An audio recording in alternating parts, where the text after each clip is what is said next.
My name is Jackson Kiswaga.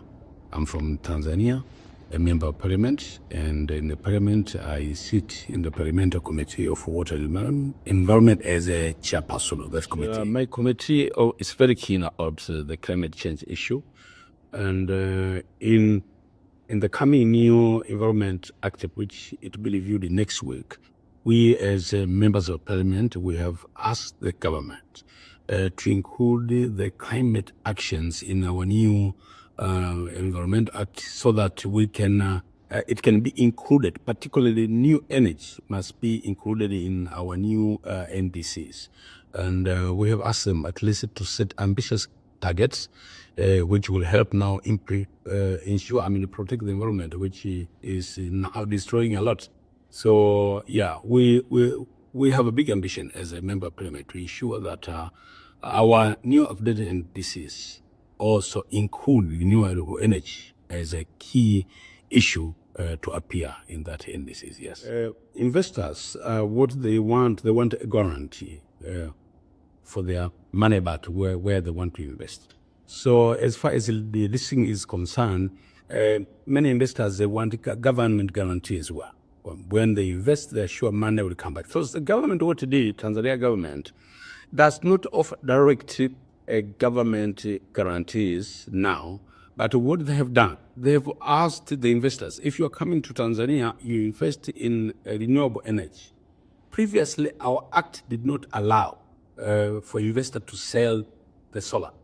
The power which is generated from renewable. But currently, we have reviewed our policy and energy act that investor can produce the renewable energy and also sell to the neighboring communities, to the industries.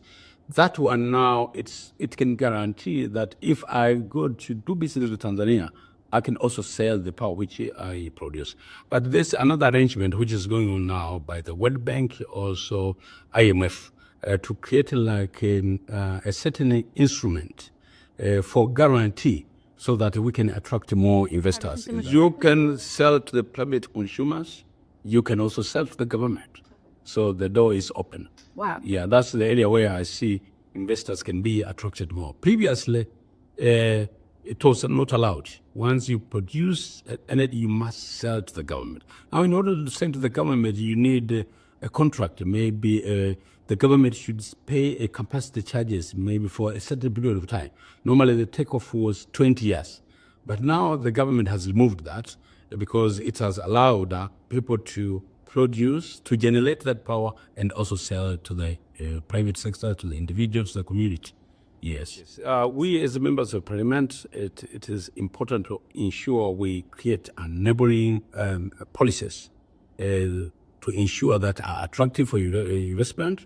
And the policies should be, it should be easy.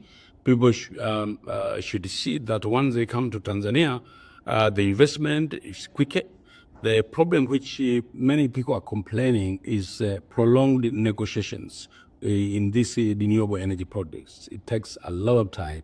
And now what the government we have said is very important to merge these regulatory bodies so that the investor does not need to go around from one body to another, particularly in the projects which involve renewable energy. So once we made the policies, make it simple, it's easy for them to come, but also stakeholder engagement. We normally invite, when we make this policy, sometimes we ask the private sectors and the investors for discussion to give their views and comments, how they want it to be. So it has been happening, and with that we see it will help, them maybe to come, and because of the reviewed policies in renewable energy. In Tanzania, we have many resources of renewable energy. That's why, like Tanzania, we established a company which is looking particularly after renewable energy, doing feasibility study in solar, doing feasibility study in wind, also in geothermal. In these all areas, we have discovered that currently, we have 15 gigawatts in total of renewable energy. like 5 gigawatts each in each area.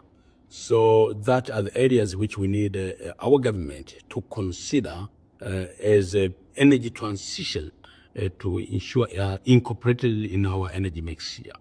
I see for the solar, we have moved a little bit fast because we have already started developing. Like in calendar, there are 2 big projects which are going on in Tanzania. In total, they may bring about 200 megawatts once are completed. So for the solar, it's a quick win. We see it is coming soon.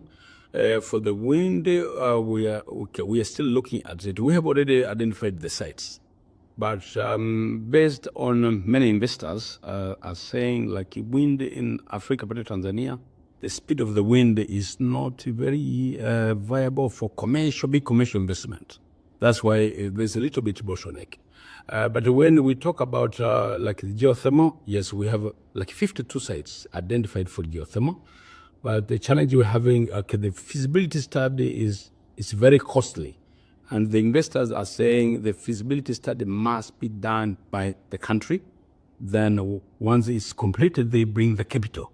But for the solar, we see it's an area where we can move faster. Right. Actually, I would like to congratulate my president, Her Excellency Dr. Samia Suluhu Hassan. He's a big champion of renewable energy. She decided to host the conference, head of states conference for Africa. And actual fact, I was informed this morning that they invited all 54 heads of nations, but 14 confirmed until this morning. The purpose of it, we need to have a common goal on how we can deploy renewable energy for Africa to protect the devastating environment based on climate change. Key agendas I have seen, one is to create an environment where private sectors can come to invest in Africa and to have a plan together as a region to double the renewable energy by 2030. And also, our president is championing the clean cooking agenda, so they want to talk as Africa. As Tanzania, we have a plan to ensure we deploy the renewable energy to 80% of Tanzania household until 2034.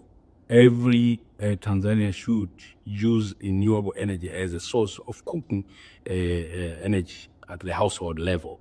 So now we need to share it with across Africa so that everybody can take it as a key agenda for Africa. Yeah.